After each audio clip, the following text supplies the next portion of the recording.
The Ottoman guard checked his list one more time before tearing the screaming 5-year-old from her mother's arms. The child's fingernails left bloody scratches down the woman's forearms as 2 soldiers pried those small hands loose, one finger at a time. The mother lunged forward, but chains around her ankles sent her crashing to the stone floor. The guard made another mark on his parchment, just another successful separation. The processing chamber echoed with hundreds of similar scenes. Mothers screaming, children wailing, guards counting, scribes recording. This wasn't chaos. This was procedure. The woman struggling on the floor wasn't even a person anymore. Not according to the leather tag around her neck. She was female number 2847. Her husband had been male number 2846 until 36 hours ago, when they separated his head from his body in the courtyard outside. The little girl's screams grew fainter as guards carried her toward the eastern doors. Her mother would never see her again. The Ottoman Empire had calculated exactly how long to let mothers hear their children's cries. Too short, and the trauma wouldn't stick. Too long, and women might die from grief before they could be sold. They'd written it all down in their training manuals. Optimal separation time, 4 to 6 minutes of audible distress. But here's what made this systematic horror truly unprecedented. This wasn't some barbaric raid or chaotic aftermath of battle.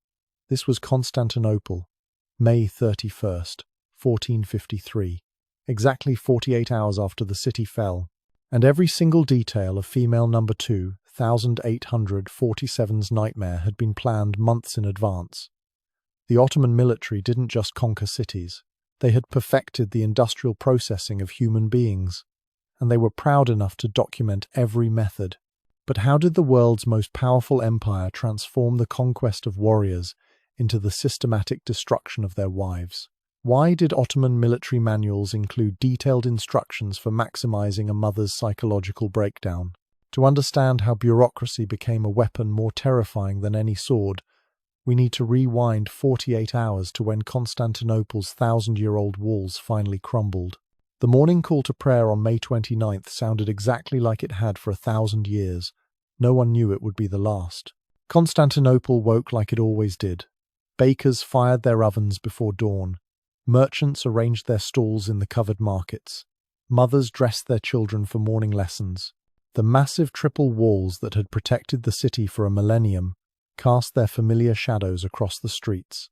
Those walls had turned back 23 different sieges. Persian armies, Arab fleets, Bulgarian hordes, all had crashed against Constantinople's defences and retreated. The Ottoman cannons started their bombardment at sunrise. The sound hit the city like a physical force. Windows shattered 3 streets back from the walls. Children screamed and covered their ears.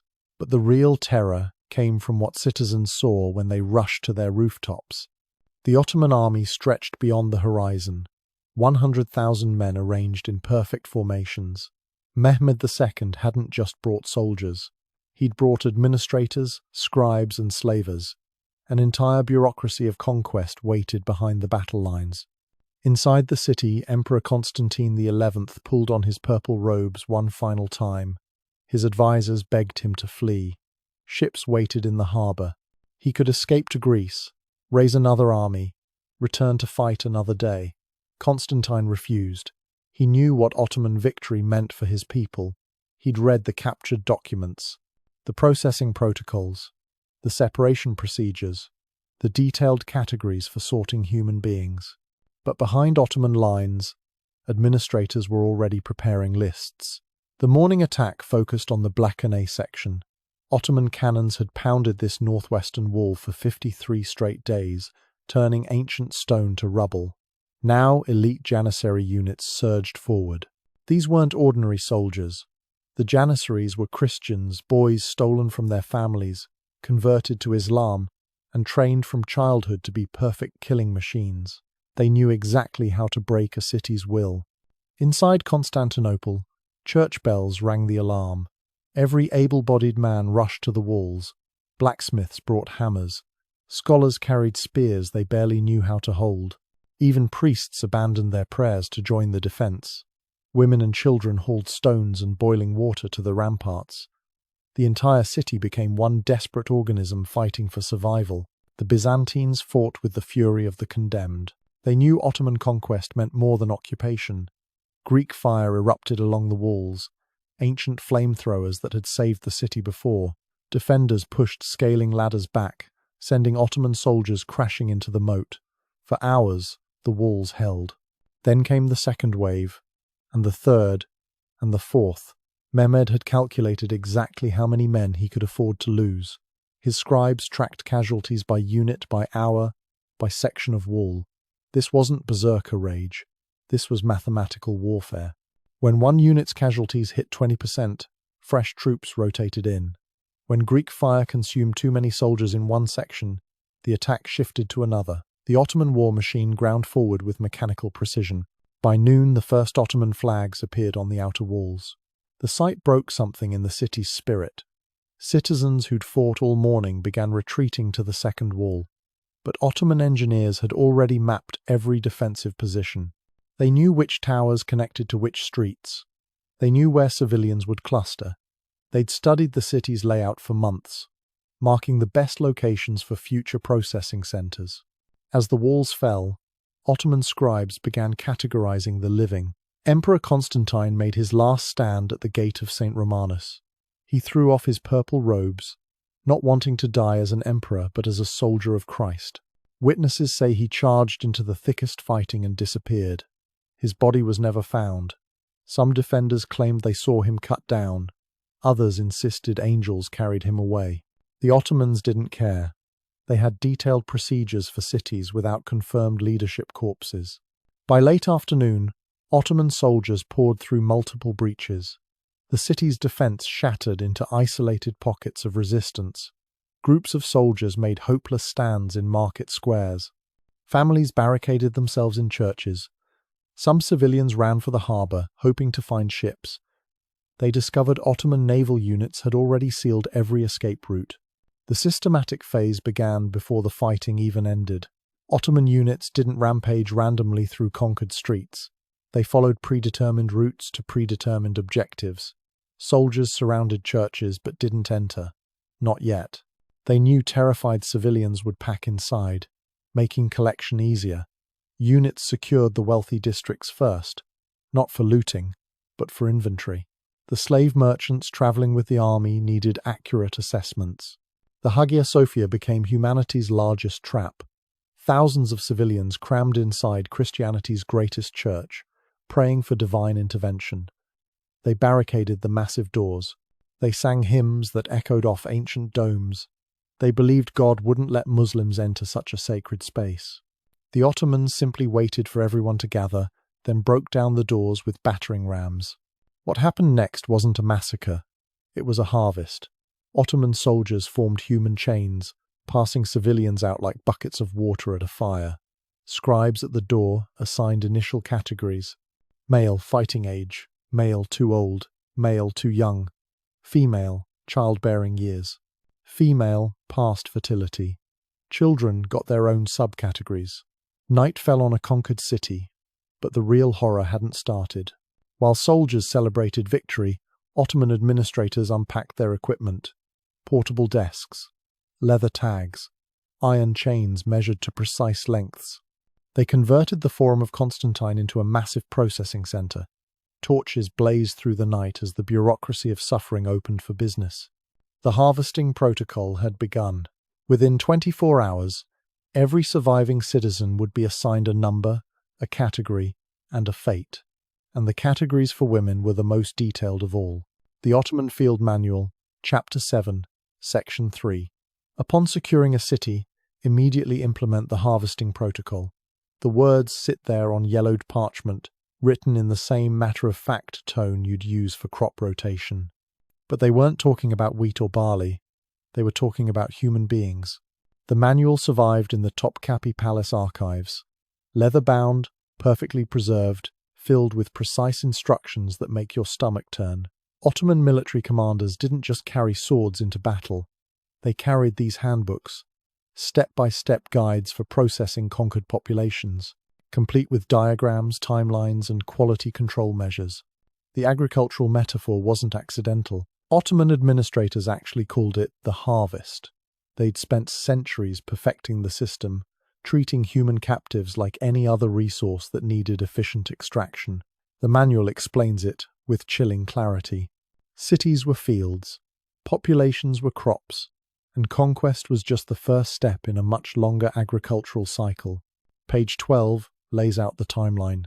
Within 6 hours of breaching the walls, establish collection points.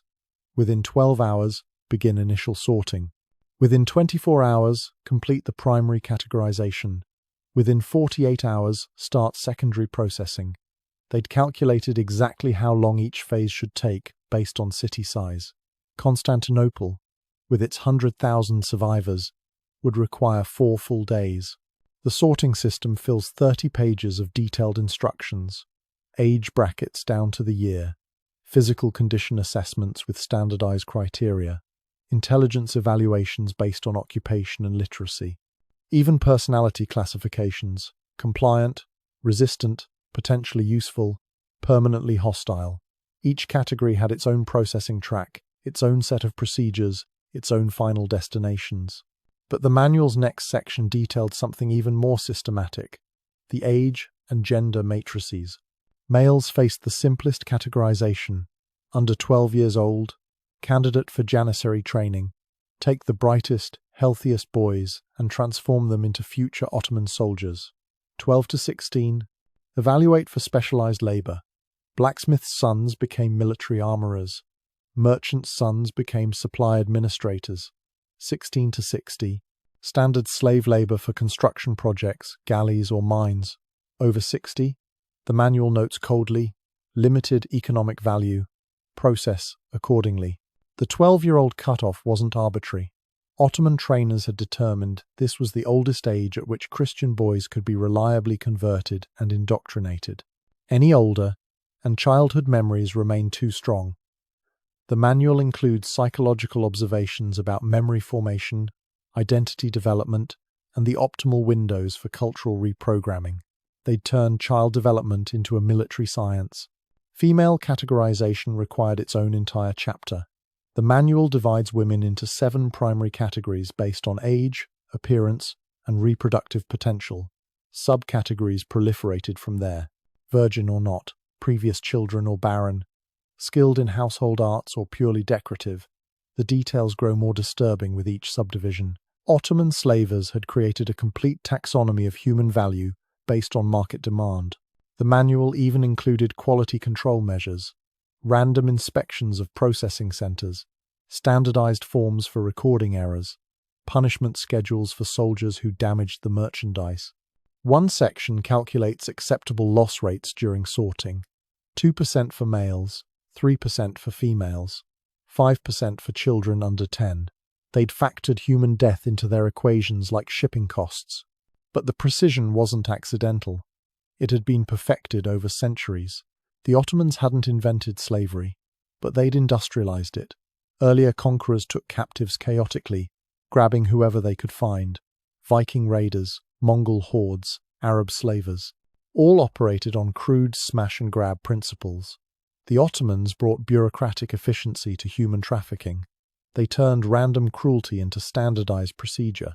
The manual references previous conquests like case studies: Nicaea in 1282, where they first tested age-based sorting; Bursa in 1326, where they refined the processing timeline; Adrianople in 1369, where they perfected the separation protocols.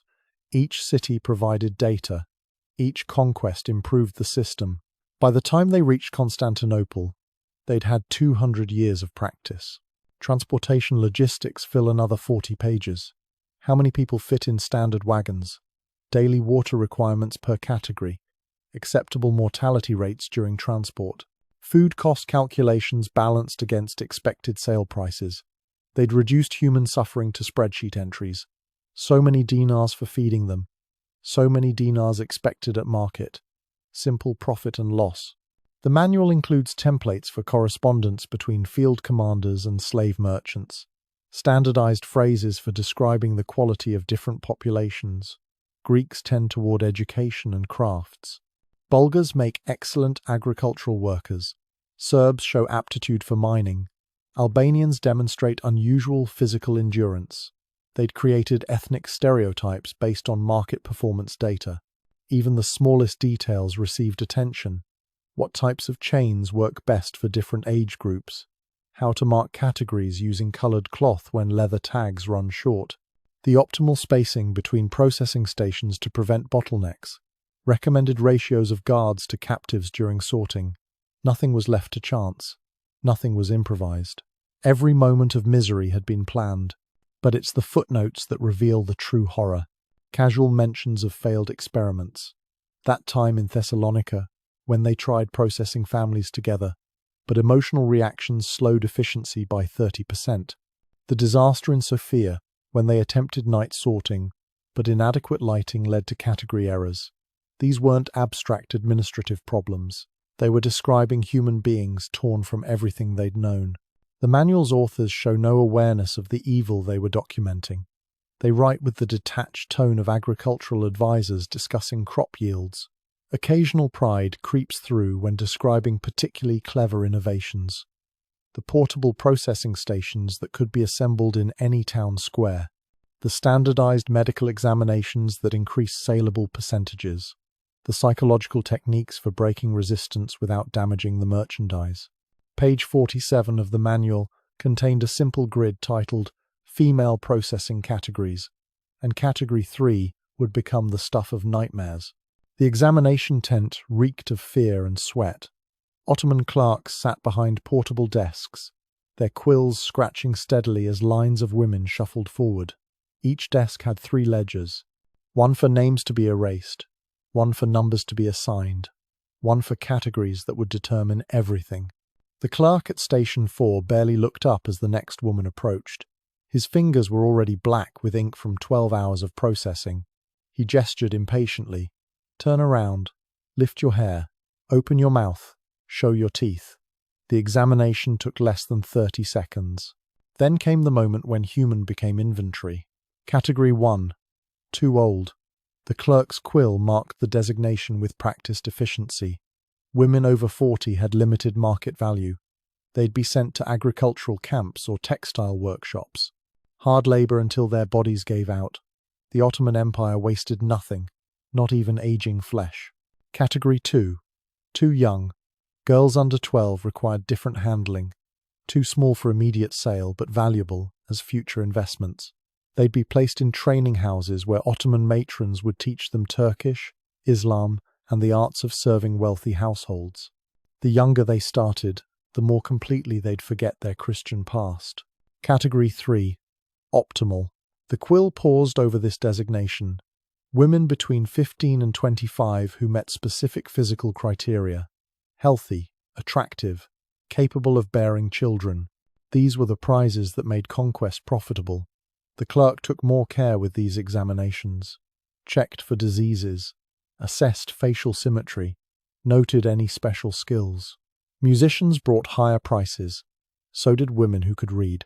The categorization system had been refined over generations.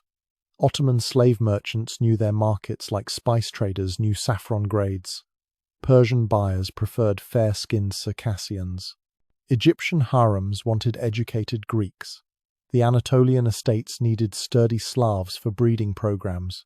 Each woman's category determined not just her price but her destination. 4,220 women from Constantinople passed through the examination tents in those first 4 days. The number appears in Ottoman records with casual precision, not approximately 4,000, not roughly 4,000, 4,220 exactly. They counted every single one. The erasure of names began immediately after categorization. The woman who'd been Maria, wife of Constantine the baker, became female 2,847. The girl who'd sung in the Hagia Sophia choir became female 3,112. Names connected them to families, to histories, to God. Numbers made them property. Some women tried to resist the dehumanization.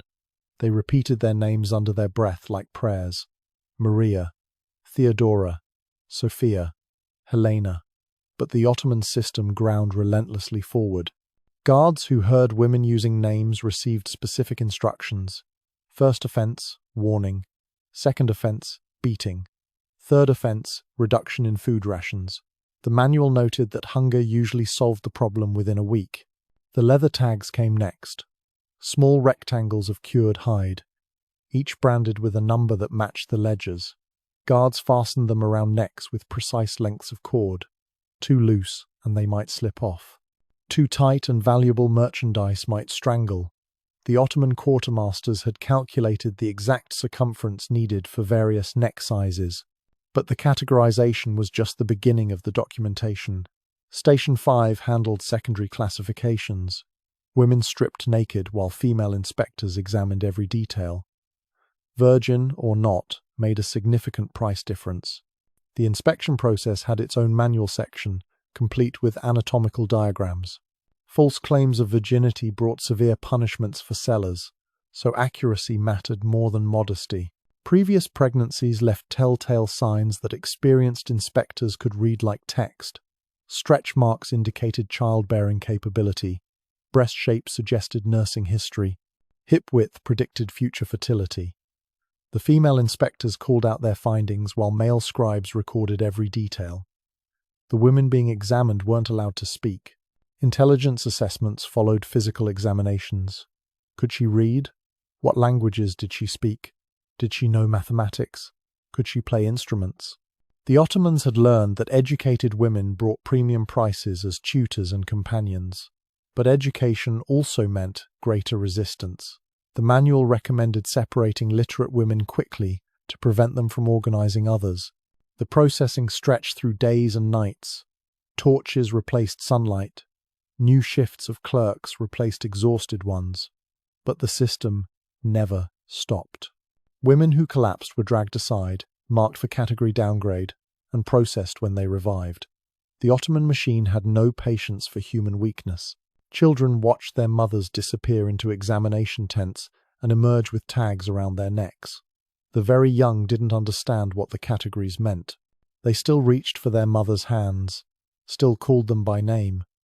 But guards had specific instructions about emotional displays.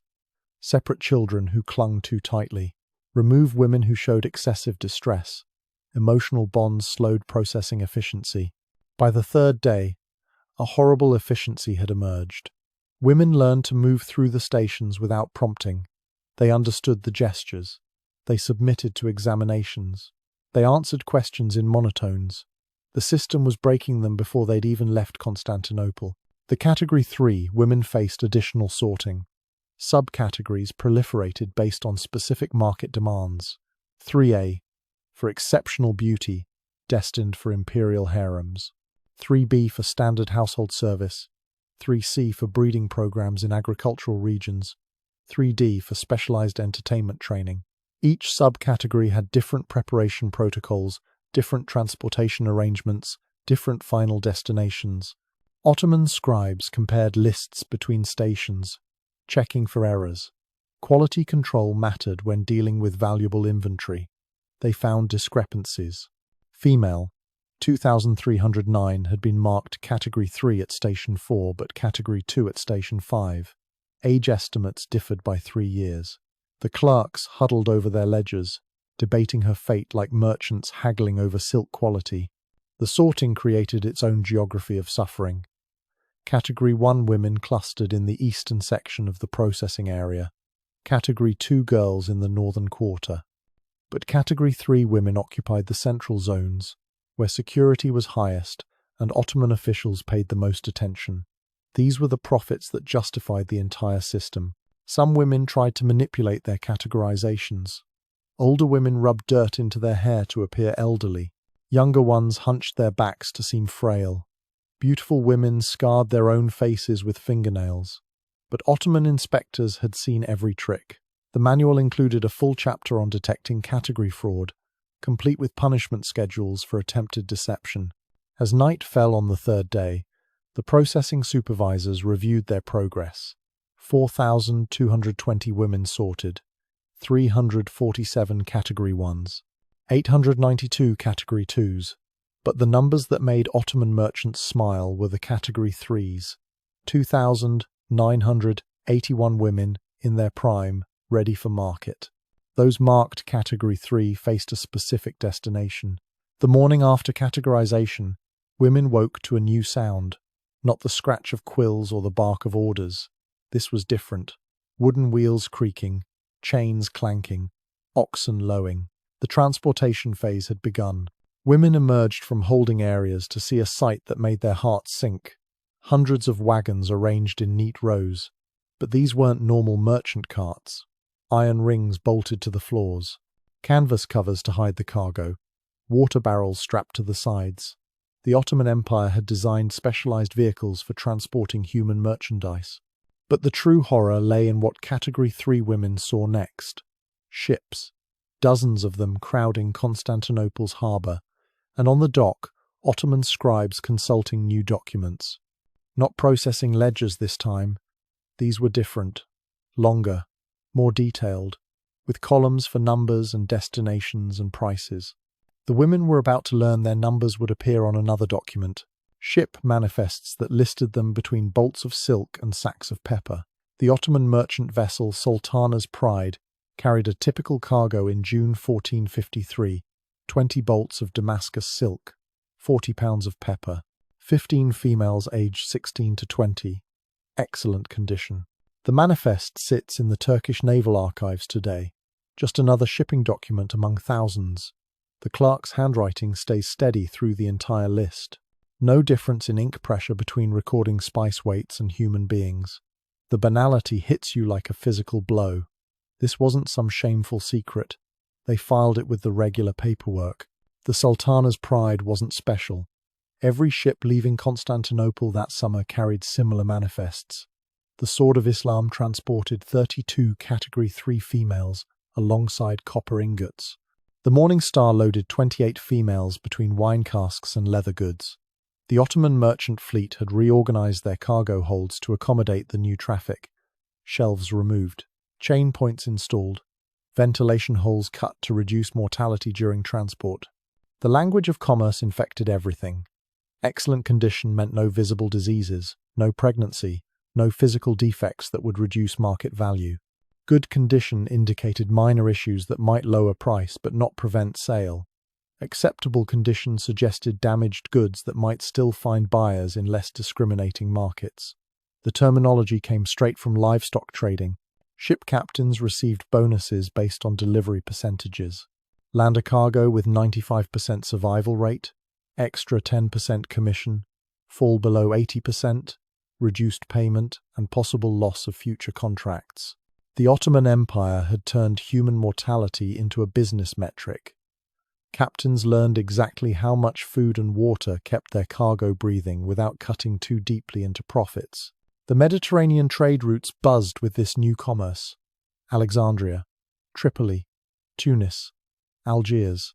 Each port had its merchant guilds ready to inspect arriving goods. Local dealers memorized the subcategories. 3A commanded premium prices in Cairo's elite districts. 3B sold steadily in Damascus markets. 3C went inland to Anatolian estates. The trafficking network spread like blood vessels across the empire. Price standardization followed trade expansion. The Ottoman Mint issued official guidelines updated quarterly. A healthy 16-year-old category, 3A, might bring 200 gold dinars in Constantinople, but 250 in Baghdad, where demand exceeded supply. Transportation costs got factored in. Insurance against loss, feeding expenses, bribes for customs officials. Slaves weren't just commodities, they were complex financial instruments. But these weren't the only numbers the Ottomans tracked. The imperial archives contained something worse than manifests. Profitability studies. Multi-year analyses comparing human trafficking revenues to traditional goods. Silk remained luxury trade but required specialized knowledge and faced weather risks. Spices brought steady profits but faced competition from Portuguese routes. Slaves offered predictable returns with renewable supply from continuous conquests. One document from 1454 calculated the empire's shift in trade composition. Before Constantinople's fall, slaves represented 12% of maritime cargo value. 1 year later, 38%. The charts show the transformation with cold precision, traditional goods declining, human cargo ascending, the Ottoman economy restructuring itself around flesh. Merchant guilds adapted with disturbing speed. The silk traders of Bursa added holding facilities to their warehouses. The spice merchants of Aleppo hired guards trained in human management. The pottery exporters of Iznik retrofitted ships with lower decks designed for mass transport. Everyone wanted part of the new market. Everyone, except the cargo. The bills of sale survived too. Standard forms printed in bulk. Spaces for origin, category, condition, price, and previous owners if known. Buyers received certificates guaranteeing their purchase against hidden defects. If a slave died within 30 days of sale from pre-existing conditions, merchants offered partial refunds. Customer satisfaction mattered in any business. The Ottoman tax code grew new chapters. Import duties on Category 1 females. Export taxes on Category 3 sales. Transit fees for moving human cargo through provincial borders. The empire collected revenue at every stage. Tax collectors received training in accurate categorization to prevent merchants from declaring Category 3 females as Category 1s to reduce duties. Market reports circulated between major cities. Oversupply of Category 2 females in Damascus. Prices falling. Shortage of skilled Category 3B in Cairo following construction projects. Bulgarian stock arriving in poor condition. Reduce orders. These weren't underground communications. Official merchant correspondence used imperial postal systems. The banality of evil wore Ottoman letterhead. Insurance contracts emerged to protect investments. Lloyd's of Constantinople wasn't its actual name, but merchants needed similar services. Policies covering maritime losses. Compensation for cargo death during transport. Premium rates based on route danger and seasonal weather. The contract language never used the word slave, just perishable goods and fragile merchandise. Even banking adapted. Letters of credit for slave purchases. Loans secured against future human cargo. Investment partnerships pooling resources for bulk acquisitions. The Medici banks had branches in Ottoman territories. They processed these transactions without moral qualms. Money was money. Interest was interest. Human misery was just another entry in double-entry bookkeeping. The term excellent condition had a specific meaning in their manuals. Page 73 of the Standard Merchant Guidelines defined every grade. Excellent condition required 17 specific checks. Clear eyes without discharge. Straight limbs without deformity. Full teeth without decay. Smooth skin without scarring. The list continued with medical precision. Merchants employed physicians who specialized in these examinations. The grading system went deeper. Mental state assessments. Category 3 females showing signs of madness brought lower prices. Excessive crying indicated potential suicide risk. Complete silence suggested dangerous plotting. The ideal merchandise showed resigned acceptance. Alert enough to follow orders. Broken enough not to resist. Ottoman traders had quantified the perfect level of human despair. Transport preparation required its own protocols. Hair cut short to prevent lice infestations that might spread through cargo. Nails trimmed to reduce self-harm possibilities. Standard clothing issued to prevent hidden weapons or poisons. The clothing itself became standardized. Coarse fabric that breathed in heat but provided warmth in cold. Dyed specific colors for easy identification. Red for Category 3A, blue for 3B, brown for 3C. The feeding schedule balanced economy against mortality. Morning bread and water, evening bread and thin soup. Enough calories to maintain life, not enough to maintain strength for resistance. Merchants calculated costs down to the copper coin. Each additional ounce of food per day across a 20-day voyage multiplied by 30 humans equaled specific profit reductions. Medical care followed similar logic. Treat infections that might spread through the cargo hold. Ignore individual suffering that posed no contamination risk. Ships carried basic supplies. Vinegar for wound cleaning. Opium for keeping troublesome cargo sedated. Mercury compounds for treating visible skin conditions that might reduce sale price. The medicine chest of a slave ship told its own horrible story. The transformation from person to product required specific techniques. No names used after boarding, only numbers called during feeding.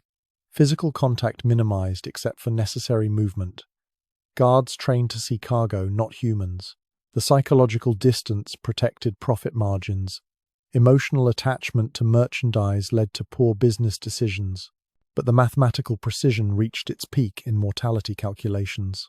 The document is labeled Acceptable Loss Ratios for Maritime Transport. 14 pages of tables and charts. Summer voyages to Alexandria. Winter routes to Tripoli.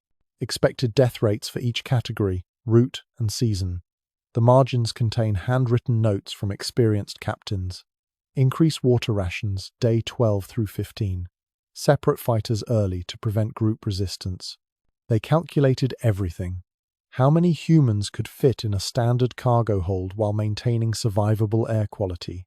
The minimum deck space needed for exercise to prevent muscle atrophy that would reduce sail value. The optimal chain length that allowed movement without enabling escape attempts. Mathematics applied to misery with architectural precision. The 10% rule appears multiple times. Voyages with less than 10% mortality earned captains' bonuses. More than 20% triggered investigations for negligence. Between 10 and 20%. Standard operating parameters. Just the cost of doing business. The Empire expected to throw 2 or 3 bodies overboard from every shipment. Disposal protocols filled their own subsection. Bodies weighted with stones to ensure sinking. Records kept of numbers and categories lost. Death certificates filed for tax purposes. The dead still had value as write-offs against profit calculations. Even corpses remained part of the bureaucracy. Some captains kept private logs with more honest assessments. Lost 3 to despair. 2 jumped overboard despite chains. 1 stopped eating. Forced feeding failed. These marginal notes reveal what the official documents hide. The cargo maintained humanity despite every attempt to erase it. They found ways to die rather than arrive at market. Weather created its own actuarial subcategory. Storm seasons meant higher loss ratios, but also higher prices for successful deliveries. Captains gambled with human lives, like commodity futures. Leave port during dangerous months to catch peak market prices, or wait for calm seas but risk oversupply driving down values. The calculations filled ledger after ledger. Port quarantine procedures added complexity. Disease on board meant weeks anchored outside harbour. Quarantine costs included feeding, guards, and bribes to health inspectors. Some captains dumped sick cargo overboard rather than risk expensive delays. Others falsified health certificates. The punishment for bringing plague into port was death. The punishment for murdering sick slaves was a fine. By 1455, the Ottoman Empire had standardized the entire system, from capture to categorization, from manifest to market, from price to profit. They'd turned atrocity into accounting.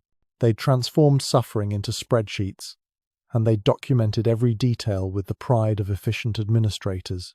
The empire's vast bureaucracy that tracked spice weights down to the ounce now tracked human cargo with equal precision. Ottoman accountants had calculated exactly how many women could die in transport while still maintaining profit. They called it the acceptable loss ratio, and they'd written it into their standard contracts like a shipping guarantee for pottery. 15%. That was the number written in the margin of every ship. Captain's ledger. The expected death rate for human cargo. The Ottoman captain of the Morning Star checked his calculations one more time. 30 females loaded at Constantinople. 4.5 expected losses. He'd round up to 5 for safety. His quill scratched across the manifest, marking the adjustment next to the barrels of olive oil and crates of pottery. Just another line item, requiring standard wastage estimates. Below deck, the reality of that percentage struggled to breathe. Bodies packed so tightly that lying down meant coordinated movement. The ship's hold had been retrofitted with precision. Wooden shelves installed at exactly 18 inches apart. Just enough space for a human to exist. Not enough to stand. The carpenter's measurements had maximized capacity while maintaining the minimum air circulation needed to keep most of the cargo alive. The first woman died on day 3. She'd been number 2612. Category 3B. Good teeth. Strong back. Expected sale price of 160 dinars in the Damascus market.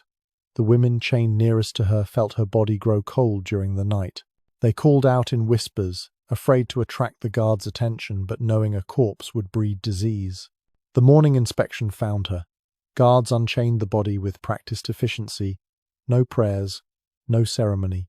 Just the splash of water as dead weight hit the Mediterranean. The captain made a notation in his ledger. 1 unit lost. 14.5% mortality still within acceptable parameters. He didn't even look up from his calculations. But the survivors faced something arguably worse than death. The living envied the dead when the water rations came. 1 cup per day in calm weather. 3/4 cup when supplies ran low. The guards measured precisely. Ottoman efficiency had calculated the exact minimum needed to sustain life without wasting resources. Women learned to catch drops of condensation from the ceiling boards. They pressed their tongues against damp wood, desperate for any moisture beyond their rations. The food was calibrated with equal precision. Hard bread that required soaking in the water ration to become edible. Thin soup every 3rd day with unidentifiable chunks floating in greasy liquid. The portions kept bodies functioning, nothing more. Women who'd run households and raised children now fought over crumbs that fell through the deck boards. Category distinctions dissolved in the hold's darkness. The 16-year-old virgin marked 3A pressed against the 30-year-old mother marked 3C. Their chains tangled. Their misery merged. But the guards, maintaining the ledgers above deck, still tracked every number, every category, every expected price at market. Seasickness added another layer of hell. The hold's narrow confines meant vomit had nowhere to go. Women lay in their own waste, unable to move far enough to escape it. The stench became a living thing. Guards only entered for morning counts and evening feedings. Cloths pressed over their faces, cursing the cargo for its weakness. Some women tried to maintain dignity. They whispered prayers in languages the guards didn't understand. Greek, Armenian, Bulgarian. The words floated through the darkness like dying birds. But prayer required hope, and hope died faster than bodies in the Ottoman cargo holds. The second death came on day 7, number 2903. She'd stopped eating on day 4, refused water on day 5. The women around her tried force-feeding, knowing her corpse would poison their air, but she'd made her choice. Some forms of resistance required nothing more than a closed mouth and iron will. 2 more died during a storm on day 11. The ship rolled in heavy seas. Women already weakened by starvation couldn't brace themselves. One snapped her neck against a beam. Another drowned in 3 inches of water that sloshed through the hold. The captain noted the weather-related losses in a separate column. Storm deaths didn't count against his efficiency rating. By day 15, a horrible routine had emerged. Morning count, remove the dead, afternoon water, evening bread. The women stopped looking at each other. Eye contact meant acknowledging they'd become what their captors claimed. Cargo, products, things that lived or died, based on mathematical calculations. The guards had their own mathematics. Bonuses for deliveries above 90% survival. Deductions for excess mortality. They learned tricks. Which women showed signs of giving up. How to spot fever before it spread. When to increase rations slightly to prevent cascade deaths that would cut into profits. Human suffering became a management problem with standardized solutions. But even Ottoman efficiency couldn't calculate everything. They couldn't measure the moment when a woman's spirit broke completely. When the number around her neck became more real than the name she could barely remember. When breathing became a curse rather than a blessing. These transitions happened in darkness, unmarked by any ledger. The Morning Star reached Alexandria after 22 days at sea. 6 bodies had been thrown overboard. 24 women survived, 18% mortality. Slightly above optimal but within acceptable range. The captain collected his payment minus a small deduction. He'd do better next voyage. Experience taught efficiency. The survivors emerged from the hold like ghosts. Sunlight burned eyes accustomed to darkness. Legs buckled from weeks of immobility. But Ottoman handlers knew their business. They provided water and better food. Not from mercy, Damaged merchandise needed restoration before market. 3 days of recovery would add 20 dinars to each unit's value. The Alexandria slave market operated with its own brutal precision. Morning auctions for Category 3A, afternoon sales for 3B and below. Buyers arrived with shopping lists. 3 housemaids, 2 wet nurses, 4 field workers. The auctioneer knew his clientele. He matched inventory to demand, with an expertise born from years of practice. Women stood on platforms while buyers circled, teeth examined, muscles prodded, hair lifted to check for lice. The inspections replicated the original categorization, but with commercial intent rather than administrative purpose. A merchant purchasing merchandise had the right to thorough examination. Prices reflected supply and demand curves. The glut of women from Constantinople had temporarily depressed values, but Ottoman economists predicted recovery within 6 months. Wars created supply. Peace increased prices. The empire's continuous expansion ensured steady inventory flow. The market would find its equilibrium. But the Ottoman Empire had built specific facilities for those who survived transport.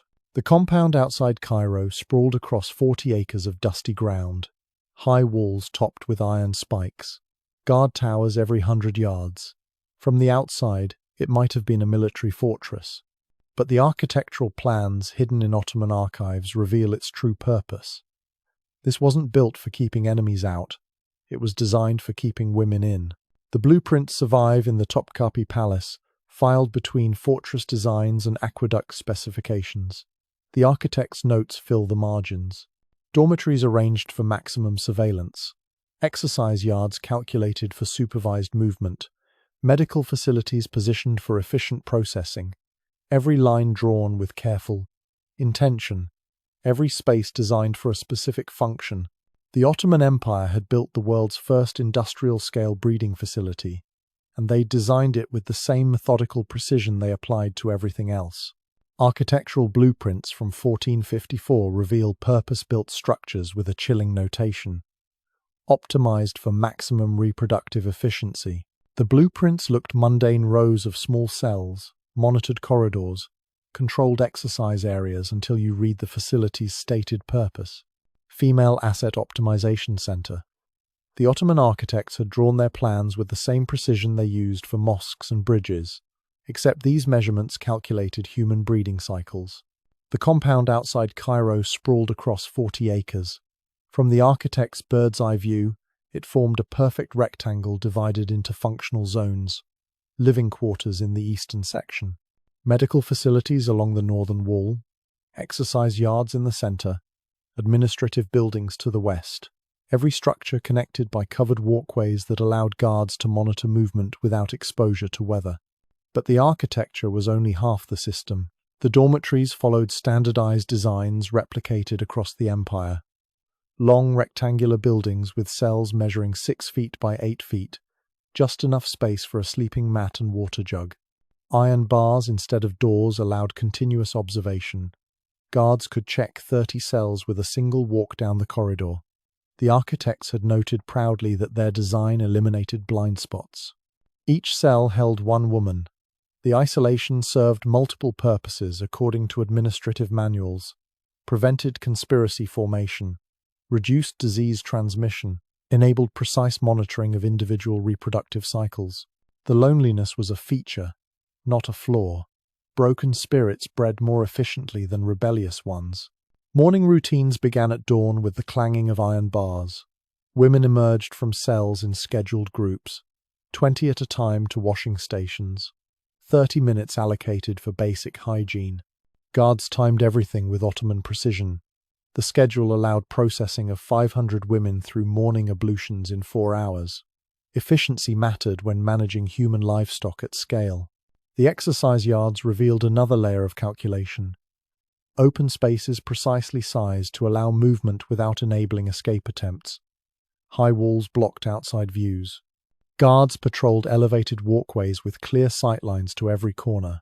Women walked in circles for their allocated hour, their footsteps wearing grooves in the packed earth. Movement maintained health. Health maintained fertility. Fertility maintained profit.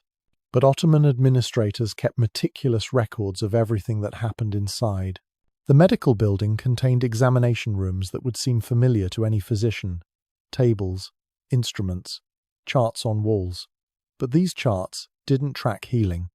They tracked breeding potential.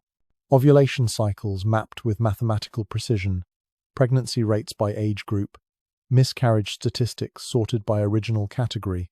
The data filled ledger after ledger in the facility's archives. Each woman underwent monthly examinations, height, weight, general health indicators. But the focus remained reproductive. Doctors trained in Constantinople specialized in this narrow field. They could predict fertility windows, diagnose pregnancy within weeks, determine optimal breeding schedules.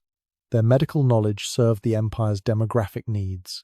The examination records survived in Ottoman archives. Patient number 4328. Previous pregnancies, 2. Current status, 3rd month. Recommended treatment: increased rations, light exercise, isolation from infectious cases. The clinical language disguises the human reality. This wasn't a patient. This was female 2847, the mother from Constantinople's processing center. Still breathing, still breeding, still profitable. The pregnancy ward occupied its own building. Better conditions here, larger cells, improved food, even windows providing natural light. The empire protected its investments. A successful birth meant a new generation of slaves. A failed pregnancy meant wasted resources. Economics drove what passed for mercy in these halls. Midwives worked around the clock. The facility averaged 10 births per week during peak years. The newborns faced immediate categorization. Healthy males went to wet nurses before janissary training. Healthy females entered the same system that trapped their mothers. Weak infants. The records grow vague about their fate. Processed according to standard protocols appears repeatedly. The euphemism hides horrors. But birth was only one function. The facility's true purpose ran deeper. The breeding assignments followed Ottoman scientific principles. They'd studied horse bloodlines for centuries. Now, they applied similar logic to humans. Strong males paired with healthy females. Intelligence tracked through generations. Physical traits documented and selected.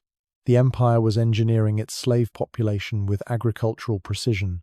The selection process happened monthly. Women of peak fertility brought to medical chambers. Not for examination this time. For scheduled breeding.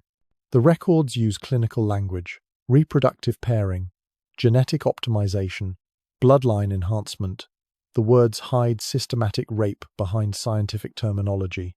But the guards forcing women into those chambers knew exactly what they were enabling. Some women found ways to resist. Herbs that prevented pregnancy, smuggled through unknown channels. Self-induced miscarriages using methods passed in whispers. Hunger strikes that disrupted fertility. The Ottoman response was predictably efficient. Punishments for contraception, force-feeding for strikers, isolation for suspected conspirators. The system ground forward over any obstacle. The male selection process revealed another horror. The empire didn't waste resources maintaining permanent male populations at breeding facilities. Instead, they rotated selected men through on schedules. Soldiers, laborers, even educated slaves chosen for specific traits. The men had no more choice than the women. Refusal meant castration or death. Compliance meant survival and return to regular duties. Children born in the facilities never knew their fathers, barely knew their mothers. The Ottoman system separated infants after weaning. Mothers might glimpse their children during exercise periods. A toddler in another yard, a face that looked familiar, but contact was forbidden. Emotional bonds interfered with efficiency. The architects had designed the compound to minimize accidental meetings between relatives. Record-keeping reached obsessive levels. Breeding logs tracked every pairing. Birth certificates noted parentage for genetic tracking. Growth charts followed children through development. Death certificates recorded failures. The Ottoman bureaucracy that could account for every grain of wheat in the empire's storehouses applied the same meticulous attention to human reproduction. The facility commanders received performance bonuses based on birth rates. A particularly productive year might earn promotion to larger facilities. Constantinople, Damascus, Baghdad. The empire maintained dozens of these compounds. Each commander competed for the best statistics. They experimented with nutrition schedules, exercise regimens, even music during pregnancy. Anything to improve the numbers. But the numbers tell only part of the story. Between the lines of ledgers and logs, human suffering persisted. Women who went mad from isolation. Mothers who recognized their children's screams across courtyards. Infants who died because their mothers' spirits had broken too completely to produce milk. These tragedies appear as statistical anomalies. Productivity disruptions requiring administrative solutions. The Ottoman Empire had industrialized human reproduction, built an archipelago of breeding facilities across 3 continents, created standardized procedures replicated from Cairo to Belgrade, trained specialists in reproductive optimization, developed architectural standards for maximum efficiency. They'd turned the creation of human life into a bureaucratic process. Female 2847 gave birth to 3 more children in that Cairo facility. The records show dates, genders, assigned numbers for the infants, but nothing about the woman herself. Whether she survived to see them taken, whether she remembered their faces, whether she ever learned what happened to her 5-year-old daughter torn away in Constantinople. The ledgers only tracked what mattered to the empire. Everything else was inefficiency. Among the recovered documents, historians found something that defied belief: detailed breeding registers tracking every aspect of the women's reproductive cycles. The Ottomans hadn't just built facilities.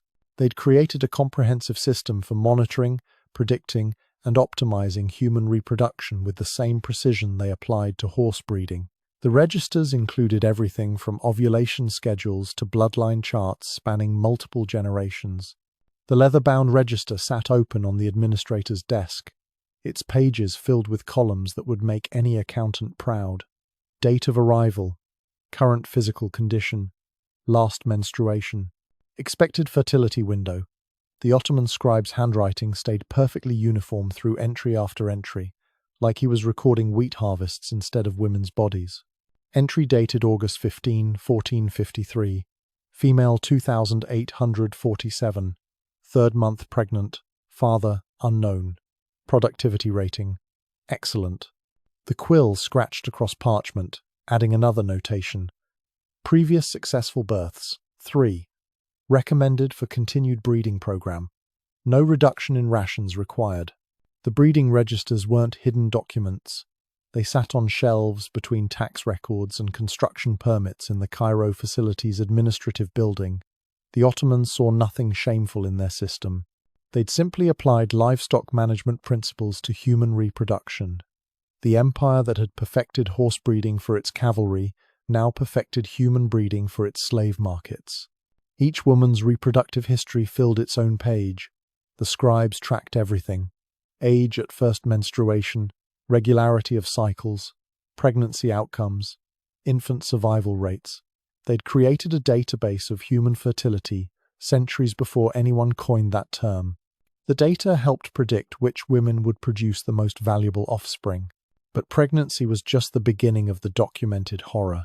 The register's next section detailed post-birth procedures: infant evaluation within 6 hours, sex determination, physical inspection for defects, immediate categorization into training tracks. Male infants marked for janissary programs got premium nutrition. Female infants entering domestic service received standard care, those showing physical weaknesses. The register used the phrase redirected to alternative purposes. Wet nurses appeared in their own subsection. Women who'd recently given birth reassigned to feed multiple infants. The registers calculated milk production rates, tracked which women could sustain 3 infants simultaneously, noted those whose milk dried up from grief. The empire squeezed every drop of value from female bodies. The genetic tracking system revealed Ottoman scientific ambitions. They'd assigned bloodline codes to every breeding pair, letters and numbers creating family trees of manufactured misery.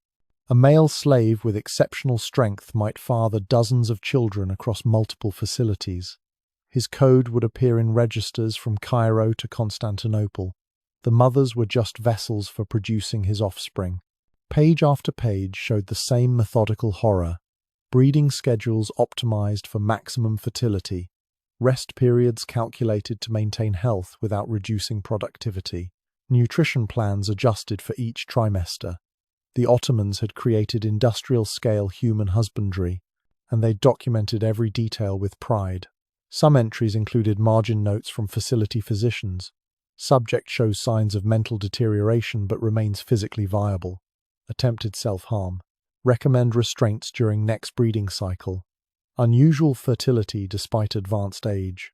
Extend program participation. The doctors wrote with clinical detachment about women they saw as breeding stock. The registers tracked children too. Growth rates compared to parentage. Intelligence assessments at age 5. Physical development markers. The Ottoman system followed these manufactured families through generations. A girl born in Cairo might appear in Constantinople's registers 20 years later, her bloodline code linking her to a mother she'd never known. Cross-referencing between facilities happened quarterly. Administrators compared breeding outcomes, shared successful techniques, reported problems requiring system-wide solutions. The correspondence between facility directors read like agricultural newsletters. Which bloodlines produced the strongest workers? Which pairings resulted in intelligent offspring? Which combinations should be avoided? The mathematical precision extended to breeding session scheduling. Optimal timing based on fertility tracking. Duration of encounters calculated for maximum conception probability. Recovery periods between sessions. The registers included charts and graphs that turned rape into data points. Ottoman efficiency had quantified sexual violence. But the registers reveal what happened to the children. The infant mortality statistics filled their own volume. 23% death rate in the first year. Higher for males due to harsh early training conditions, lower for females kept in nursery facilities. The administrators tracked causes: disease, malnutrition, failure to thrive, their euphemism for babies who died because their mothers' spirits had broken. Surviving children faced immediate separation protocols, weaning at 6 months for females, 4 months for males destined for military training. The registers noted behavioral changes after separation: increased crying, feeding difficulties, sleep disturbances. The administrators documented these as temporary adjustment issues, requiring no intervention. The training assignments began at age 5, the same age when female 2847 lost her daughter in Constantinople. Boys entered preliminary janissary schools. Girls began domestic training. The registers tracked their progress with quarterly evaluations, obedience ratings, skill development, physical assessments. Children became products in development. Educational curriculum depended on perceived intelligence. Bright boys learned multiple languages for future administrative roles. Clever girls studied music and literature to increase their market value. Average children received basic training for manual labor. The Ottoman system wasted nothing, not even enslaved intellect. Every child got precisely the education that would maximize their sale price. The registers included punishment schedules for children who remembered their mothers. First offense, verbal warning. Second offense, reduced rations. Third offense, solitary confinement. The system demanded complete severing of family bonds. Children who persisted in seeking their mothers faced escalating consequences. The administrators noted that most stopped asking after the third punishment. Transfer records showed children moving between facilities like trade goods. A boy showing military aptitude might travel from Cairo to Constantinople's elite training grounds. A girl with exceptional beauty could move to Damascus for specialized preparation. The children traveled in groups, sorted by age and destination. The registers tracked losses during transport with the same dispassion used for adult casualties. By age 10, the children had numbers tattooed on their shoulders, permanent identification linking them to breeding registers. The tattoo artists worked with assembly line efficiency, 20 children per hour. The ink mixed with chemicals, ensuring the marks would grow with the child. The Ottoman bureaucracy planned for lifelong tracking. Some register entries hinted at resistance. Children who refused to forget their origins, who whispered names instead of numbers, who drew pictures of half-remembered faces. The administrators documented these incidents as behavioral anomalies requiring correction, extra religious instruction, increased physical training, anything to overwrite memory with indoctrination. The breeding registers cross-referenced with sale documents, tracking which bloodlines brought premium prices, which genetic combinations produced the most valuable slaves. The Ottoman Empire had created a feedback loop. Market demands influenced breeding decisions. Breeding outcomes shaped market supply. Human genetics became subject to economic forces. Female 2847 appeared throughout the registers. Her fertility remained excellent through 6 pregnancies over 8 years. The records showed dates, live births, infant assignments, but never once did they record what she might have wanted, whether she wondered about her first daughter, whether she recognized her own features in the faces of infants torn away. The registers only tracked what mattered for breeding. Her humanity remained unrecorded. But the Ottoman system reserved its greatest cruelty for women whose children had been taken. The empire had discovered something about human psychology that they exploited with calculated precision. Ottoman Policy Manual, Section 19. Children shall be removed from mothers at age 5 or 6, using methods designed to maximize maternal distress. Extended separation anxiety in the mother correlates with increased compliance in future breeding programs. The words sat there on the page like an instruction manual for building furniture, except they were describing how to weaponize a mother's love against her. The Ottoman guard had done this hundreds of times, but he still covered his ears when the mothers started screaming. The sound carried through the processing center's stone walls. Not one voice, but dozens, rising and falling in waves of anguish that made even veteran soldiers shift uncomfortably. The guard checked his list again. 23 separations scheduled for this shift. He'd completed 7.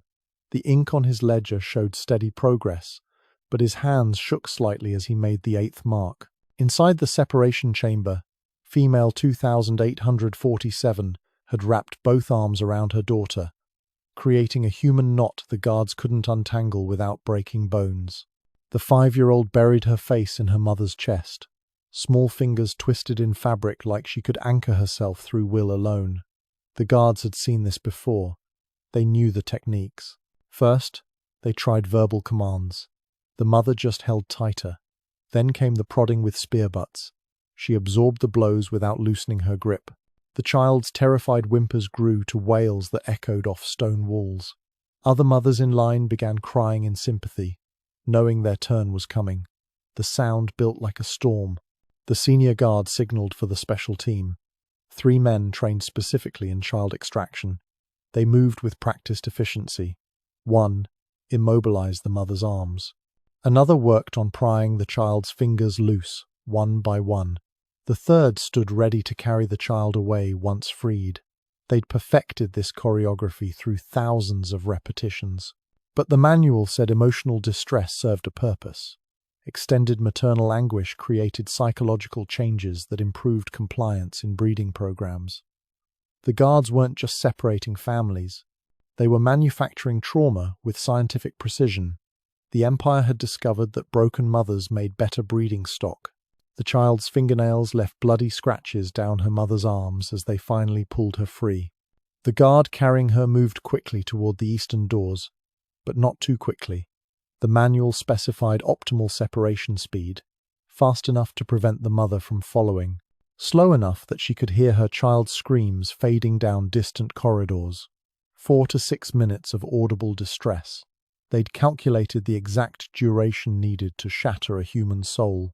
Female 2847 collapsed on the stone floor, her arms still reaching toward where her daughter had been. The guards made notes. Strong emotional response. Excellent breeding potential. The correlation between maternal anguish and future fertility had been documented across thousands of cases. The more a woman grieved, the more children she'd produce. The Ottoman Empire had weaponized love itself. The processing continued with mechanical precision, mother after mother, child after child. The guards rotated every 2 hours to prevent what administrators called emotional contamination. Witnessing too much suffering could reduce efficiency. Fresh teams maintained the necessary detachment. The empire protected its workers from developing empathy that might interfere with operations. But the separations were only phase one. The children taken through those eastern doors faced immediate indoctrination. Boys learned their mothers were weak Christian whores who'd abandoned them. Girls heard their mothers had sold them for bread. The lies came wrapped in Ottoman authority, repeated until memory blurred. The empire didn't just steal children's bodies, it poisoned their memories. The mothers learned their own lessons. Resistance brought punishment, compliance brought nothing. The arbitrary nature was deliberate. The manual explained that predictable systems allowed adaptation. Random cruelty kept subjects perpetually off balance. A mother who fought might see her child one last time. A mother who submitted might not. The uncertainty drove women mad. Some mothers found ways to mark their children before separation. Tiny scars in hidden places. Birthmarks memorized like prayers. Songs hummed during nursing that might trigger recognition years later. The Ottoman system tried to erase these connections. Children caught humming familiar melodies faced punishment. Mothers found marking their babies had their hands bound during nursing. But love found ways to leave traces. The guard finished his shift, with all 23 separations completed. His replacement arrived to find him sitting outside, his head in his hands. The sounds from inside hadn't stopped. They never stopped. The processing center operated continuously. As one group of mothers lost their children, another group arrived. The empire had industrialized heartbreak, but the children's fates depended entirely on Ottoman calculations of their potential value. Boys showing physical prowess entered janissary training immediately. Girls with promising features went to specialized facilities. The empire sorted children like grain, separating wheat from chaff. And the chaff, the records grew vague about their fate. The psychological manipulation started immediately. New names in Turkish replaced Christian ones. New histories invented from nothing. A boy named Constantine became Mehmet, told his parents died fighting the righteous Ottoman forces. A girl named Maria became Ayşe, taught her mother was a prostitute who'd sold her for wine.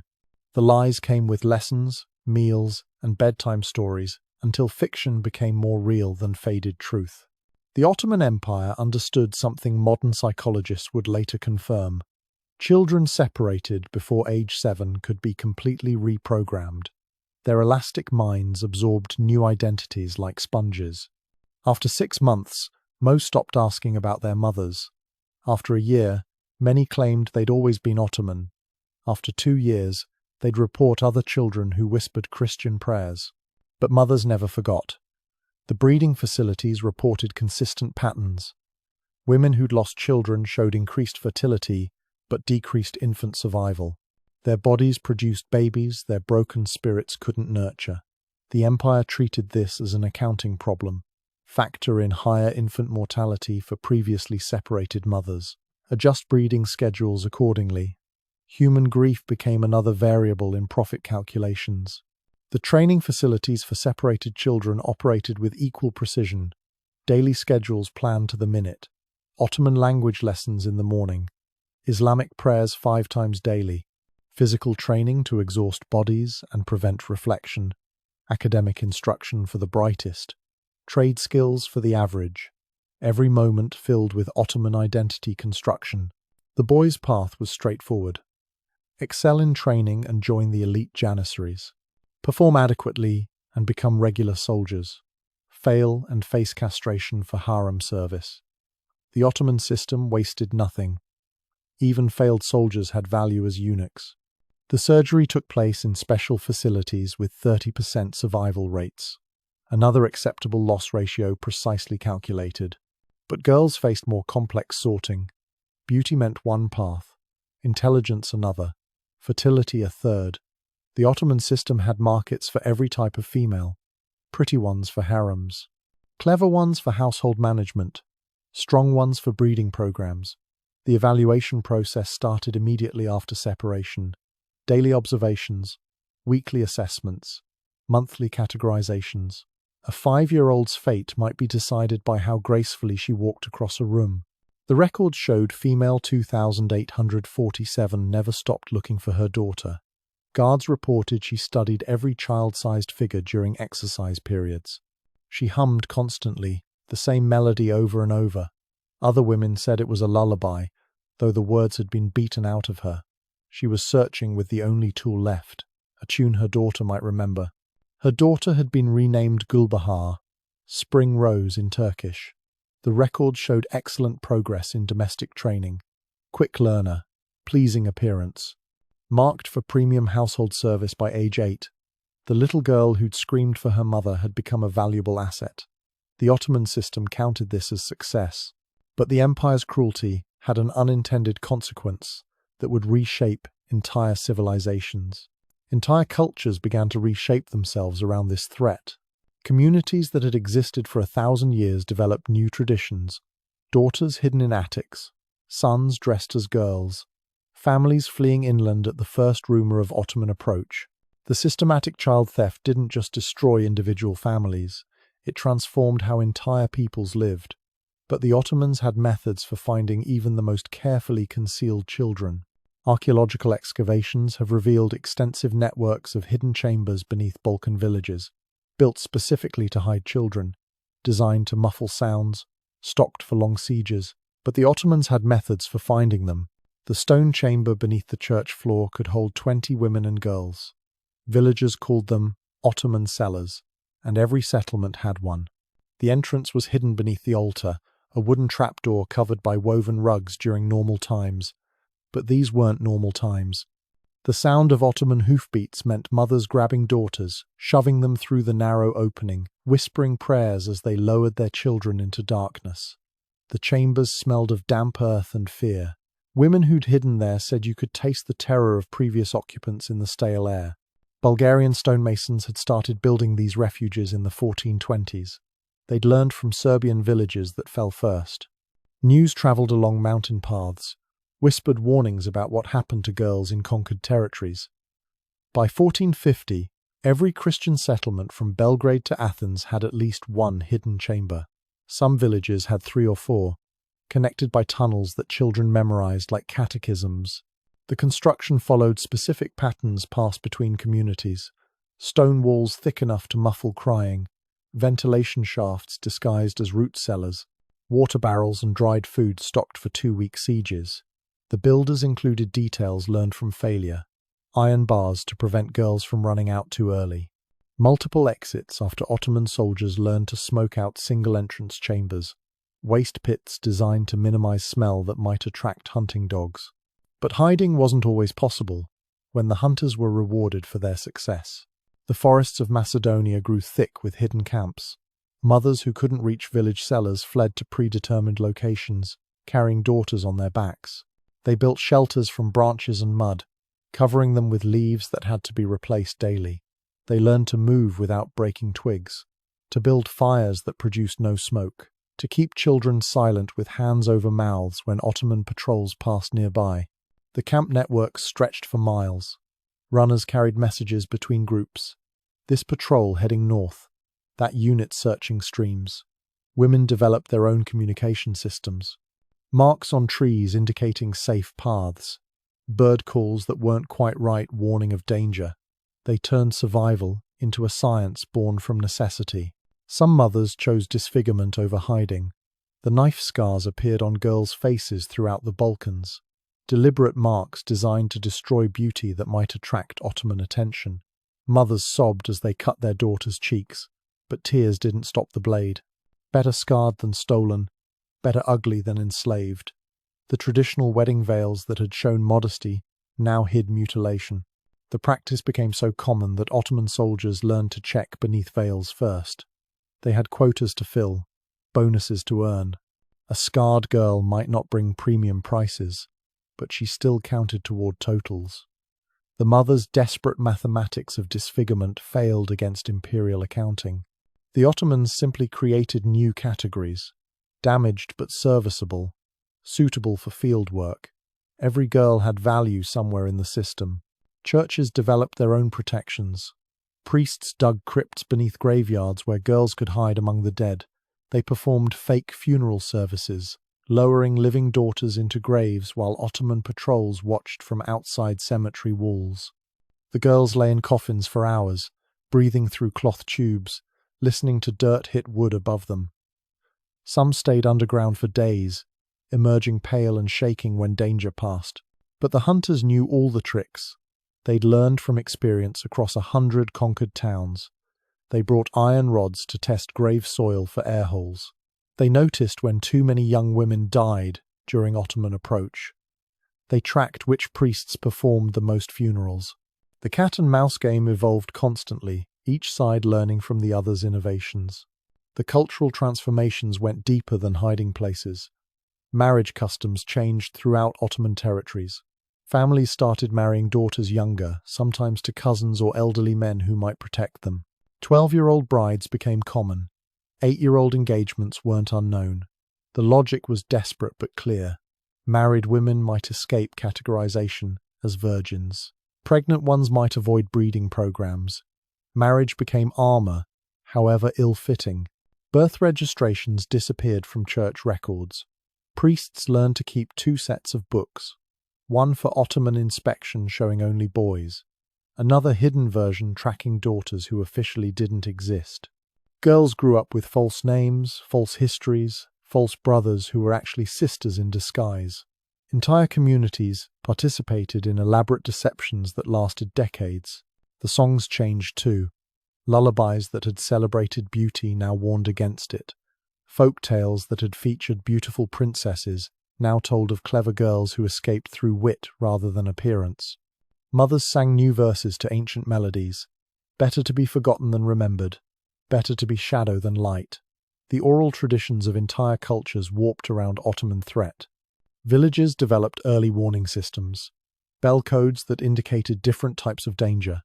One pattern meant tax collectors. Another meant military patrols. 3 rapid tolls followed by silence meant hide the children immediately. Church bells that had called people to prayer now scattered them to predetermined hiding spots.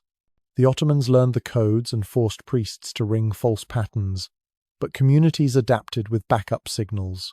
Smoke from chimneys. Laundry hung in specific patterns. Empty water jugs outside doors. The hidden children learned their own lessons. Stay silent when strangers approach. Never trust men in turbans. Know 3 different routes to the nearest shelter. They played games that were actually training. Hide and seek with real consequences. Treasure hunts that taught forest navigation. Their childhoods disappeared into preparation for survival. But the Ottoman military had turned human hunting into a career path. The promotion documents told the story clearly. Commander Mahmud's first position, auxiliary soldier, standard pay. After locating 12 hidden girls in Thessaly, squad leader with double rations. After developing the smoke and wait technique for forest camps, unit commander with bonus privileges. After perfecting underground chamber detection, regional oversight with percentage of all captures. The Ottoman military rewarded innovation in human hunting, just like innovation in siege warfare. The career advancement opportunities attracted ambitious men. Why spend years in dangerous battlefield conditions when specialized civilian hunting provided safer paths to prosperity? The empire created training programs, manuals for reading hidden signs, techniques for breaking children's silence, psychological methods for making mothers reveal hiding spots. They professionalized the search for human prey. The hunters developed specializations.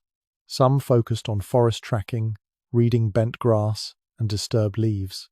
Others mastered urban searches, knowing which walls sounded hollow, which floorboards lifted too easily. Cave specialists learned to spot artificial rockfalls blocking entrances. Each developed signature methods that junior soldiers studied like apprentices. The most successful hunters received special privileges, first choice from captured groups, extra leave time, prime postings near wealthy regions. The empire published their techniques in training circulars. Commander Ahmed's method for identifying false walls. Captain Yusuf's guide to extracting hiding locations from mothers.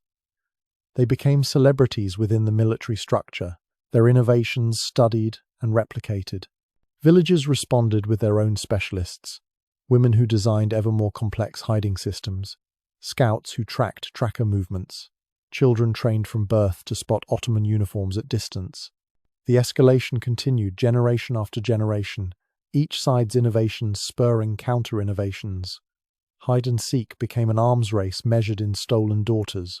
The economics drove everything. A successful hunter might earn more in one productive raid than a regular soldier made in 5 years. They invested their earnings in better equipment. Trained dogs that could smell fear through stone walls.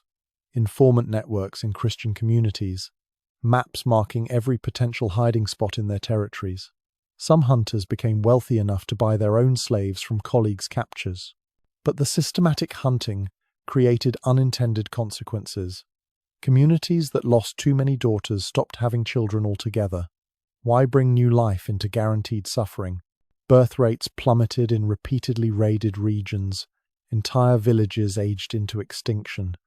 The Ottoman Empire's human harvesting was destroying its own future supply. But quarterly bonuses mattered more than generational planning.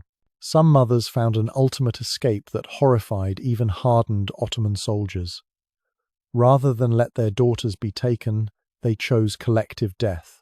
Poisoned wells that entire families drank from. Cliff edges where mothers jumped holding their children. Churches set ablaze with congregations inside. The Ottoman records note these incidents as total losses, requiring investigation into prevention methods. The hunters learned to move fast to prevent such desperate measures. Strike at dawn before communities fully woke. Surround all exits simultaneously. Secure mothers first to use as leverage against hidden children. The techniques grew more sophisticated with each massacre prevented. They couldn't collect bonuses from corpses. Children raised in this environment developed unique psychological patterns. Hypervigilance that never faded. Inability to trust. Nightmares about separation that continued into adulthood. Even those who escaped capture carried invisible wounds. The Ottoman system had traumatized entire populations without ever touching them. Fear became inherited, passed from mother to daughter, like eye color. The hidden daughters who survived to adulthood faced their own challenges. How to marry when you didn't officially exist. How to have children when you'd learned that motherhood meant loss. How to participate in community life when visibility meant danger. Some never emerged from hiding, growing old in the same chambers where they'd hidden as children, shadows who'd chosen invisibility over life. But the greatest cruelty might have been what happened to communities that thought they'd succeeded. A village that hid all its daughters for a generation might relax, start keeping normal records, let girls play in daylight again. Then Ottoman administrators would check tax records against expected population growth. Notice the demographic impossibility. Schedule a special collection mission to gather the hidden generation. 20 years of successful concealment, undone by bureaucratic mathematics. The cultural DNA of entire civilizations rewrote itself around Ottoman threat.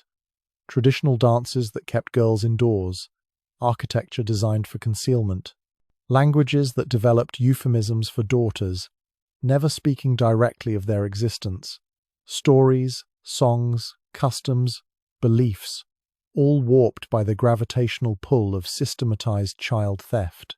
Promotion documents from 1455 show Commander Mahmud's rapid rise through the ranks. His secret was simple. He had perfected the art of finding hidden women. Commander Mahmud's service record read like a sales report.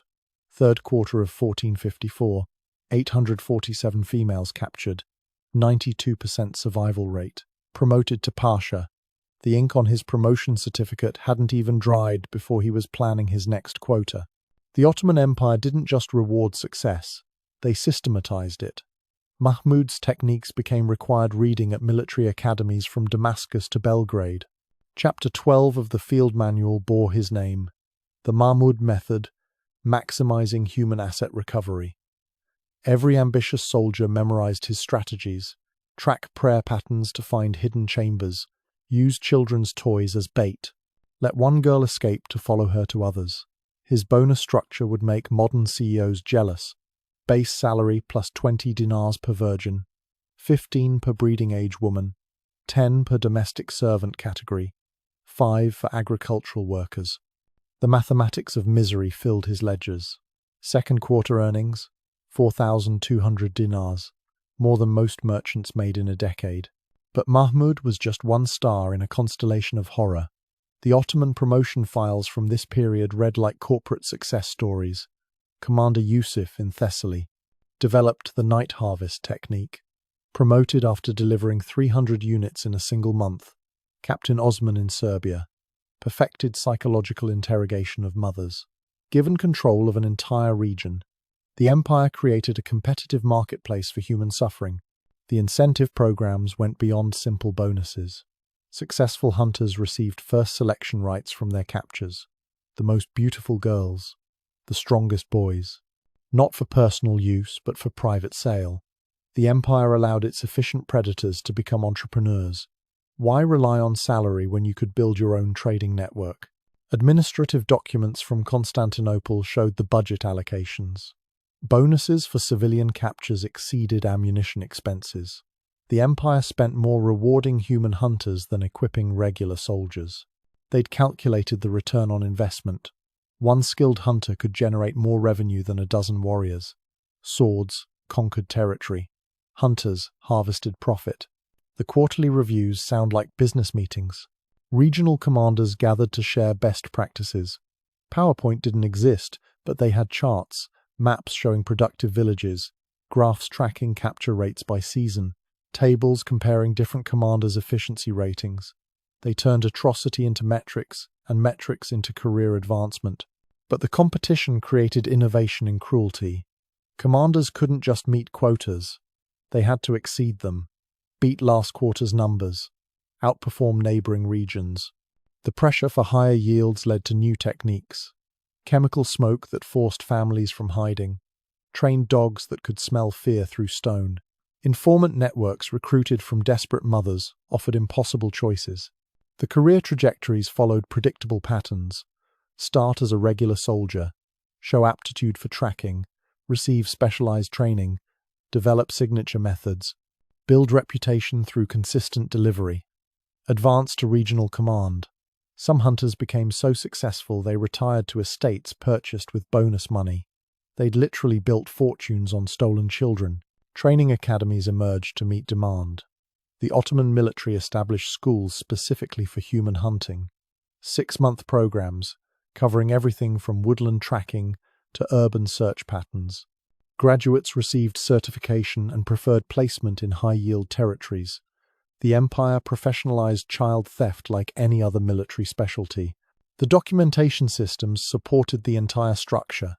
Every capture recorded, every bonus calculated, every promotion justified by numbers. The Ottoman bureaucracy that tracked grain shipments down to the bushel applied the same precision to human trafficking. Forms in triplicate, supervisory reviews, quality control inspections. Evil wore the boring face of administration. Performance evaluations included disturbing metrics. Capture efficiency measured successful extractions per raid. Survival percentages tracked how many captives reached market alive. Innovation Index rewarded new techniques that increased yields. Commanders who scored poorly faced demotion to regular military service. The shame of returning to honest warfare motivated continuous improvement. Some commanders specialized in specific demographics. Mahmud focused on hidden daughters, becoming legendary for finding concealed chambers. Yusuf preferred forest camps, developing tracking skills that bordered on supernatural. Ahmed mastered urban searches, able to spot false walls from subtle architectural tells. The Ottoman system encouraged specialization through targeted bonuses. The ripple effects transformed entire military structures. Ambitious young officers requested assignment to civilian sectors instead of battle lines. Why risk death against armed enemies when helpless villagers offered safer paths to wealth? The empire's best and brightest chose hunting humans over defending borders. Traditional warriors watched their prestige erode as slave catchers earned higher honors. Retirement benefits included disturbing perks. Successful hunters received lifetime supplies from breeding facilities. Annual deliveries of young slaves as pension payments. The empire ensured its efficient predators lived comfortably on the suffering they'd caused. Some established their own mini-breeding programs, applying learned techniques to private operations. But the system's greatest innovation was making atrocity boring. The hunters didn't see themselves as monsters. They were professionals, meeting targets, earning bonuses, building careers. The standardized forms and efficiency ratings drained human trafficking of its emotional weight. Just another day at the office, another quota to fill, another promotion to earn. The competitive environment meant commanders guarded their methods jealously. Mahmud's technique for detecting breathing holes remained secret until subordinates bribed his assistant. Yusuf's forest tracking patterns became the subject of espionage between regional commands. The empire had created intellectual property from human hunting methodologies. Status symbols emerged within the hunter community. Ornate daggers awarded for exceptional quarterly performance, special turbans indicating capture certifications, rings showing lifetime achievement levels. The Ottoman military created an entire honor system around efficiently stealing children. Wearing these symbols meant something in their twisted value system. The promotion ceremonies followed military tradition. Commanders stood before superior officers.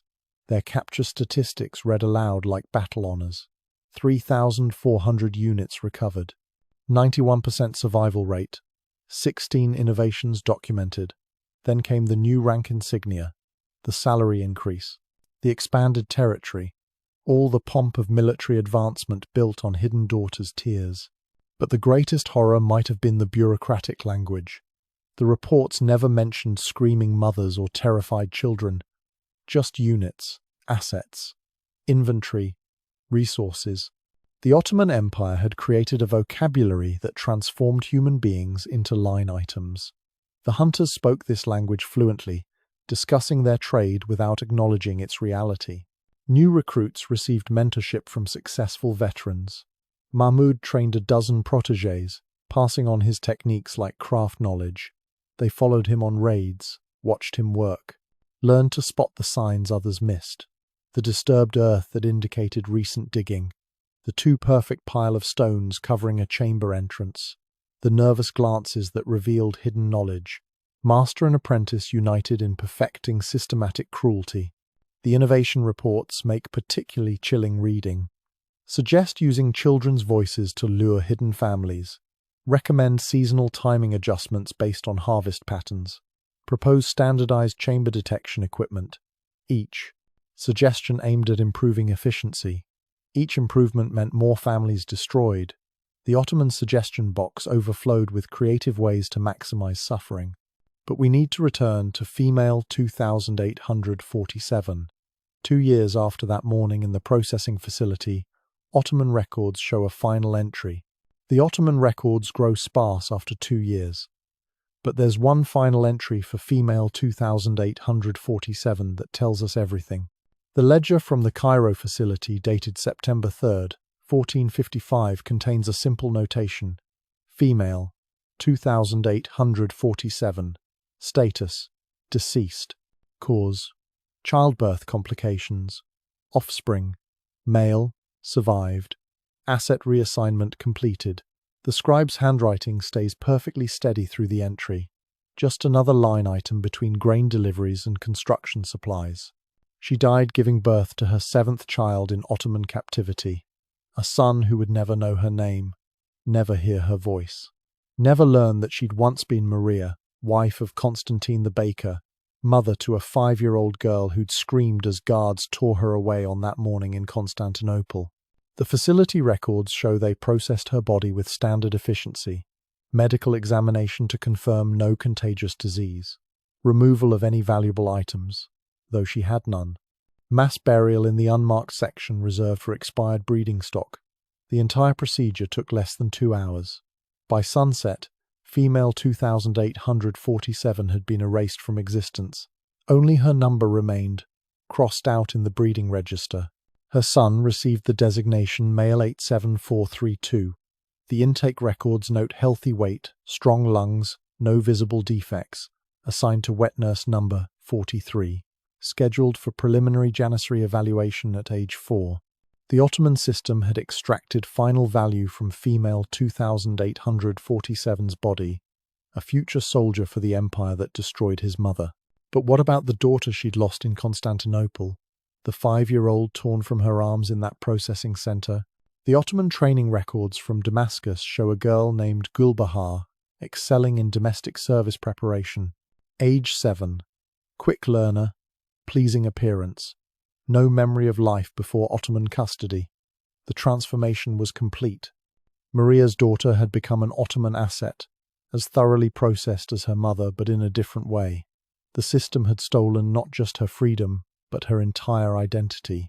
By age 10, Gulbahar spoke perfect Turkish and Arabic. She could recite Ottoman poetry, play the oud, and manage household accounts. The training facility's records praise her adaptation. A model student, no behavioral problems, no questions about her origins. The empire's investment in early separation had paid dividends. She was worth 5 times what a randomly captured adult would bring at market. The sales record from 1458 shows her purchase by a wealthy merchant in Aleppo, 300 dinars, a premium price reflecting her training and youth.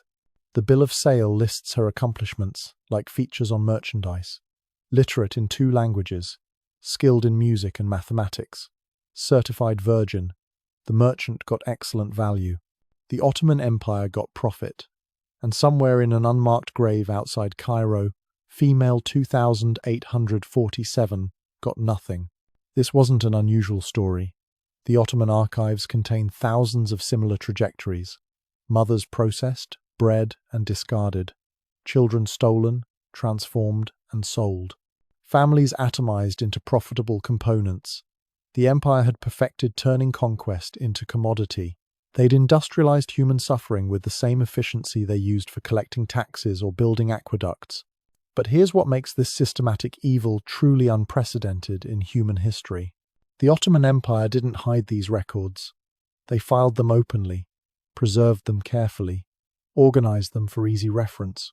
They saw nothing shameful in their system because they'd convinced themselves it wasn't shameful, just business, just efficiency, just the natural order of empire. The bureaucracy of horror had become so normalized that clerks recorded child theft between grain shipments without changing their pen pressure. Think about what that means. Entire generations of Ottoman administrators spent their careers managing human trafficking. They went home to their own families after days spent destroying others. They prayed 5 times daily while maintaining breeding registers. They saw no contradiction because the system had trained them not to see. Evil had become infrastructure, as unremarkable as roads or bridges. The numbers tell the scope. Between 1453 and 1460, Ottoman records show over 200,000 women processed through facilities like Cairo. If the standard breeding rates applied, that means over 600,000 children born into slavery, 600,000 families that never existed, 600,000 stories like female 2847, each one meticulously documented and filed. The economic impact reshaped the empire. By 1470, slave trading represented 42% of Ottoman maritime commerce. Entire cities reorganized around the industry. Shipbuilders specialized in human transport vessels. Architects designed breeding facilities. Doctors developed expertise in maximizing fertility. Teachers created curricula for stolen children. The empire's greatest minds applied themselves to perfecting systematic horror. But the cultural damage went deeper than economics. The Ottoman system created intergenerational trauma that rippled through centuries. Communities that learned to hide their daughters passed that fear to grandchildren who never faced Ottoman raids. Languages developed euphemisms that outlasted the empire itself. Architecture designed for concealment became traditional even when the threat disappeared.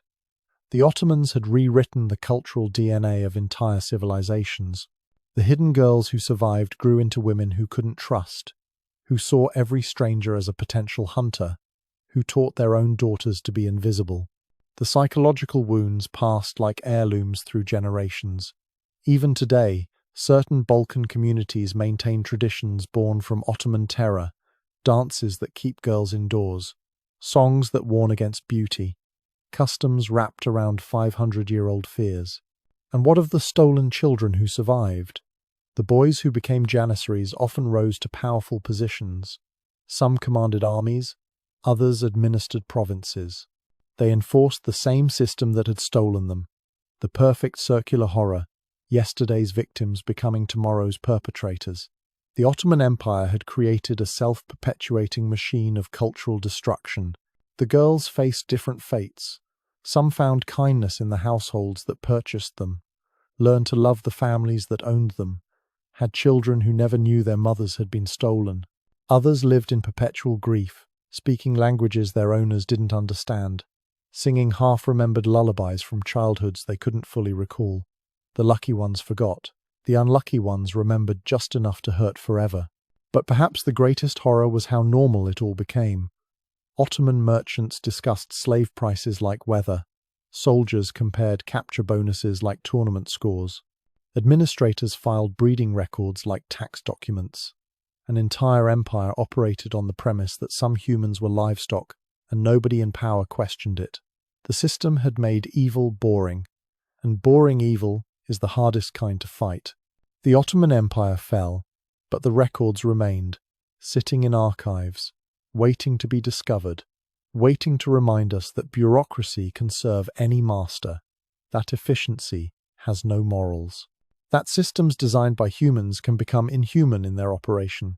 Female 2847 died thinking her story would disappear, but the same administrative precision that destroyed her life preserved her suffering for history.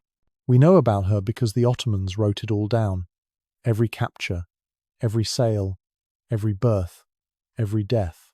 They documented their atrocities with pride, never imagining future generations would read their careful records with horror. They created an archive of evil so complete that we can trace individual women through the system, from freedom to grave. The bureaucracy that erased their names immortalized their numbers. Female 2847 was Maria, wife of Constantine the baker. She lived in Constantinople and sang lullabies to her daughter. She probably baked bread, definitely loved her family, certainly died broken by an empire that saw her only as breeding stock. Her daughter became Gulbahar, who played the oud beautifully and never knew her mother's name. Her son became a janissary, who might have captured other mothers' daughters. The cycle ground on. This is what happens when evil becomes systematic, when horror gets forms to fill out, when suffering becomes someone's job with regular hours and performance reviews. The Ottoman Empire showed us that bureaucracy amplifies cruelty by making it impersonal, that the most terrible things happen not in moments of rage, but in the quiet scratch of quills recording quotas met and bonuses earned. 50,000 women processed in 48 hours after Constantinople fell. Each one had a name replaced by a number. Each one had a story that ended in an administrative note. Each one mattered to someone before she became inventory. The Ottoman Empire turned them all into entries in ledgers that survive today in climate-controlled archives, waiting to remind us what happens when efficiency becomes more important than humanity.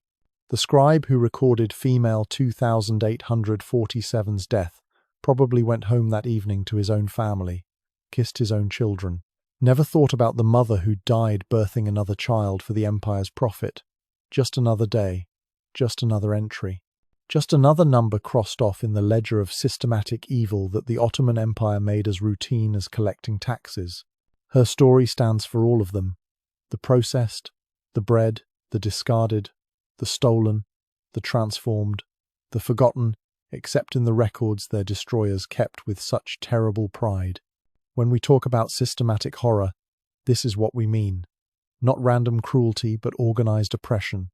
Not chaotic evil, but bureaucratic brutality. Not the monster in the shadows, but the clerk at his desk, carefully recording each small destruction that added up to genocide. Female 2847. Remember her number because the Ottomans made sure we'd never know her name.